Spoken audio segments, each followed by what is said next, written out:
Jalan Trans Kalimantan menuju Marabahan alami macet total selama 5 jam.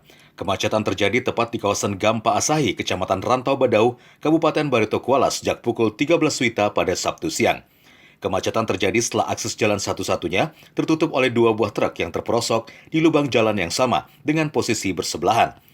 Dari video kiriman Abu Nur Maulida, warga Gampa, truk pengangkut gas LPG ini terperosok saat ingin melewati dam truk yang lebih dulu terjebak lubang di sisi jalan. 2 jam berselang, upaya evakuasi dilakukan oleh truk gas LPG lainnya dan berhasil lolos dari jebakan.